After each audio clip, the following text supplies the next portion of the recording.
Hey, welcome to our presentation for today. So today is going to be focused on arranging music. That's the reason why you get an arranger. Before me right now, I have the KETRON AVM, the EVM. Where is that little boy? Anyway, you can stash that anywhere in the corner of the room. All you need is your iPad or your touch screen, and everything is right here at your fingertips. That's the advantage of having the EVM. So I have that, and I'm using this MIDI controller here made by Arturia, and I'm sure most of you are familiar with this. It's called KeyLabs Essential 61. So the reason why I'm doing this is because I want to focus on the fact that all the sounds and all the voices and the styles and whatever you're going to hear me play is coming from the EVM, okay? And I have another version of the screen up here somewhere, right there, if I can point correctly. Yes. So this is my little EVM box, and I'm controlling that here on the screen. So this is just a MIDI controller, a simple, basic MIDI controller. It can be a guitar, it can be a saxophone or a flute, whatever you want to use to be able to trigger the EVM, right? And today I'm talking about, how to arrange music. And I picked that particular song because it's a popular song that no matter what part of the globe you are, you must have heard about this particular song. I don't want to call the name for fear of a copyright strike, but you all have heard this song before, right? So what I did was I went over here in pianist mode, and when you're arranging songs, you are not compelled to arrange the song exactly the way it was done initially, right? You can be creative as an artist or as a musician. So in this particular case, I went and picked one of the gold package number 4 styles, which is called early pop. It's a nice gentle pop. And most of you that have this package may be wondering, but AJ, why does yours sound different from what we have? Well, that's because I did a couple of things here differently. So in this particular style, I took out the drums and I took out the bass at the beginning. Why? Because I can, right? I'm trying to be creative here. So all I'm left with in terms of the style element is just this nice guitar. And this is like having Bob or Kathy come into the studio, and rather than paying them and having them play their own thing, I want them to play this. So I want to be able to control what they're playing, right? And so my EVM provides me with a whole plethora of guitar strums, and this is one of the ones that come with the package Pro Pack 4, okay, from the AjamSonic website, okay? So I have that as part of my style. I removed the drum and I removed the bass just by sliding my finger up and down on that track over there, right? So what I did was, in the beginning, I don't want the arranger. I want to have a pianist mode turned on. And why do I do that? I'm doing that because I want the entire keyboard to be a piano, right? Now, I've just realized also, not just realized, I've known this for a long time, but the action of the keyboard does make a difference and does impact the way you perform. Now this, I know this is a 61-note controller, it's very light, it's portable, but it feels very spongy, right? I kind of miss the event or the key action you have on the event keyboards or the Core PA4 or 5X. These are professional full-size keys, not hammer graded, okay, but they're semi-weighted, okay? They have some weight to them. And so that allows me to have a better response when I'm performing. These kind of feel, more or less on the cheap side, but that's just my personal impression. So I'm saying this not to look down on the product. No, I'm saying this because when you are looking for a controller or a controlling device, you have to not only make sure it meets up with your demands and specifications, but you actually have to make sure it feels right under your fingers.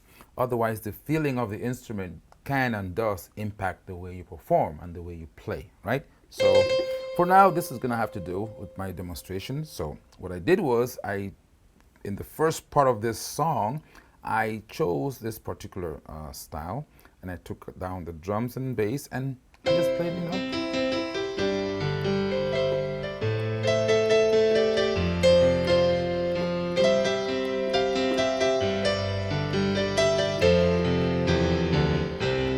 Now, take note of that descent I did over there. This is going to be a follow-up to the video I just released not too long ago about slow bass and slow chord responses for the arranger. I'm going to talk about this because this will come in handy in this particular demonstration here. So back to what we were doing. I was just playing the song, and then of course now in the next part of the song I'm going to take out the pianist. Okay, you can notice that there's an octave change because now this part becomes used by your chords. So what KETRON did was when you disengage the pianist, the piano kind of shifts up. So that way you're not stuck, you're not missing these lower notes, right? So if you engage the pianist, you see that, and when I disengage it, the lower notes have now come up here because the understanding is you're going to be playing the chords over here. Very, very smart, right? So now in the second part of the song, and I want to engage my key start so that when I hit the key, when I play the key, it should start the arranger. Key start, key stop.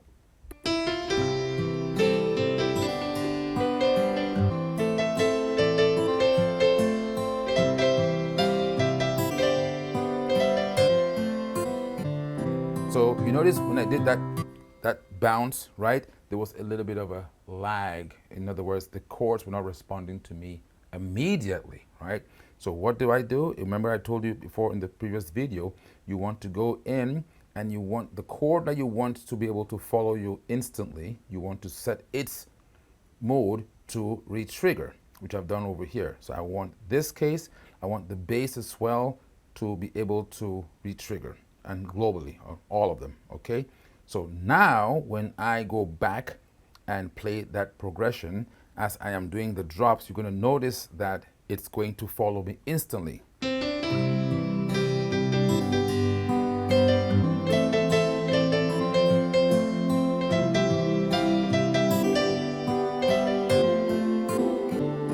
You see?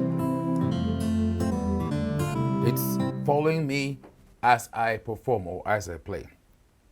And also, then, of course, I'm arranging this live, right? So I'm going to do a little bit more of the playing and less talking so you can see and hear what the differences are. Here we go.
So if you notice in there were a couple of things that I was doing. I want to use this example to show off some of these features, right? So in Arranger A, when I had that set up this way, let's go back to the screen so you can see. In Arranger A, when I just play the simple chords, we had the guitar, the bass and the drum, nothing strange. And when I hit the variation, you can hear some pads coming in, right? And of course, I want those pads to be there so that when I do the walking line, the pads are going to accent that chord that I'm playing, right? When I went to variation B, take off the variation, you can hear it sounds basic, but it's another variation. But the bass is now walking, right? Let it be, let it be, let it be, let it be. Variation.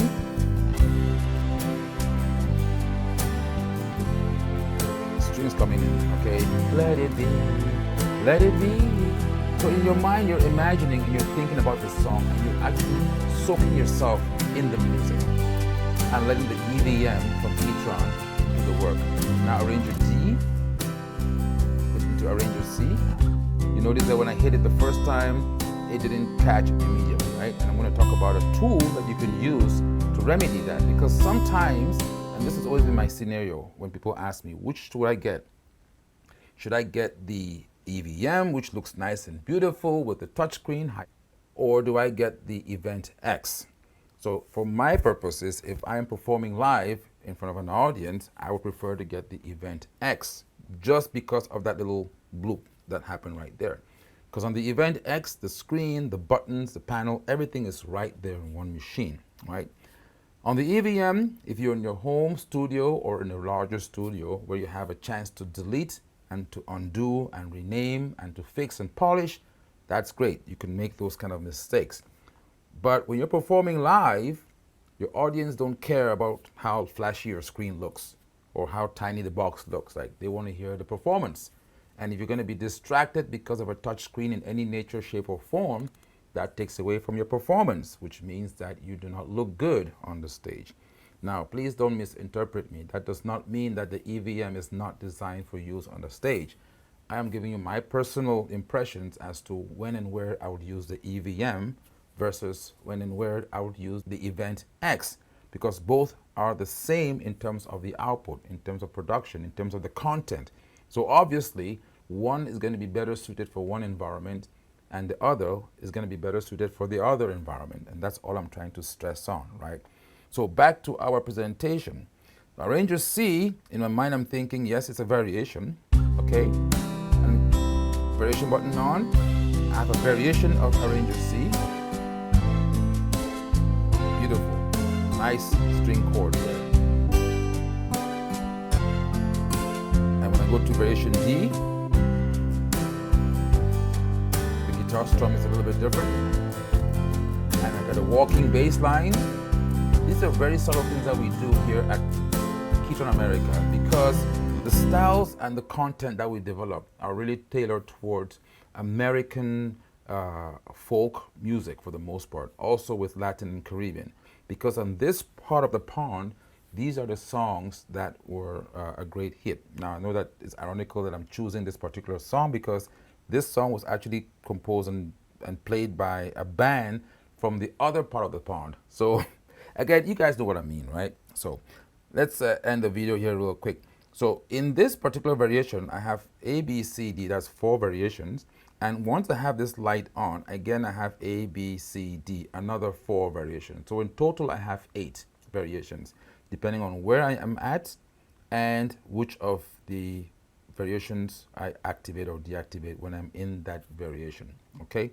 And also, you notice that as I change the variations, my voices are changing.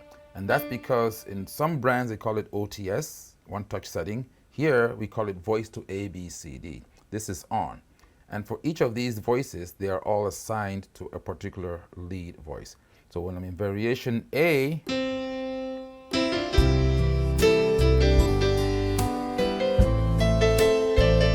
variation B, variation C,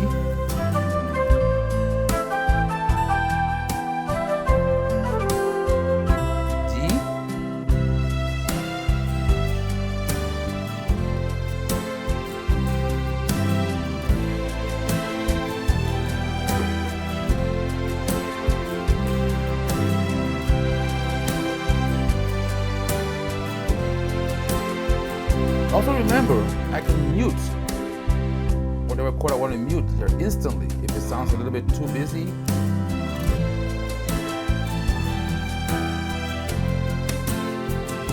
Bring it back in.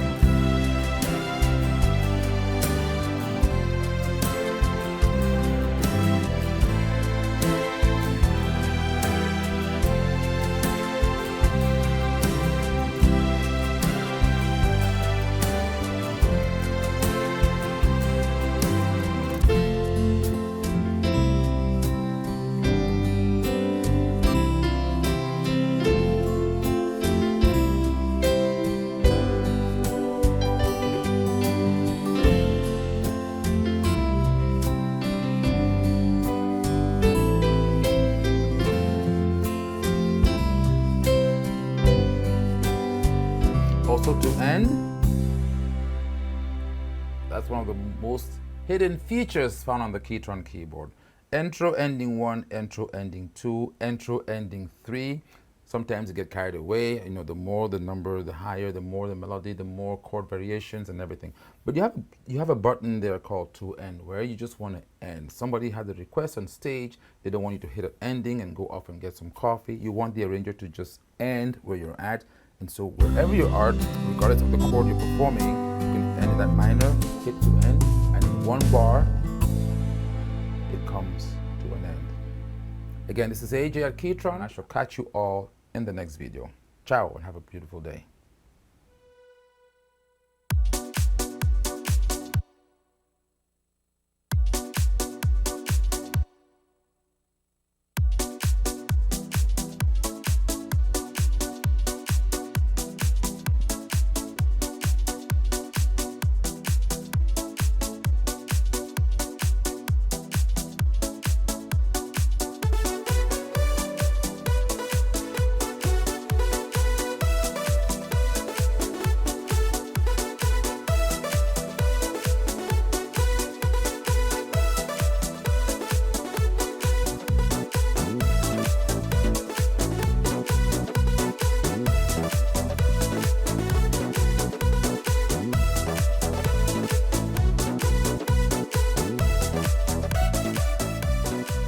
Okay, before I go, I know I said goodbye already, but I realized that I mentioned something before about the bloops of using a touch screen, right? So before me here, we have this tiny guy. This is the HS13. Hopefully you can zoom in if I can do that on your screen. You can see that there, the HS13 right before you, or I can use an overhead shot here and get a better view. Let's see, where's that camera? Right there. Okay, so that's the HS13. I'm going to share a link in the description below where you can get this, right? This is a very nice and handy, quote unquote, toy for you.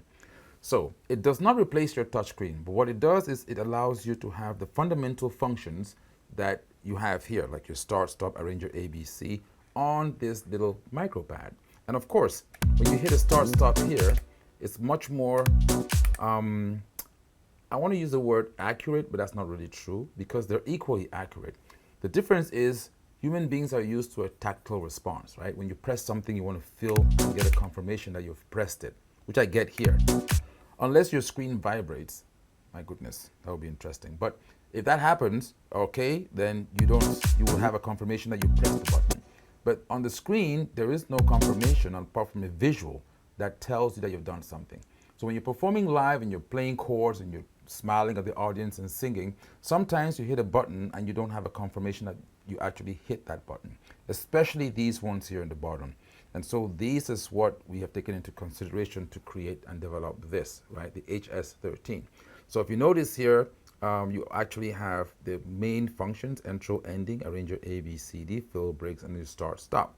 So I can do that, and I'm going to variation B. As you can see my screen, it's automated instantly. It changes instantly, right? Arranger C.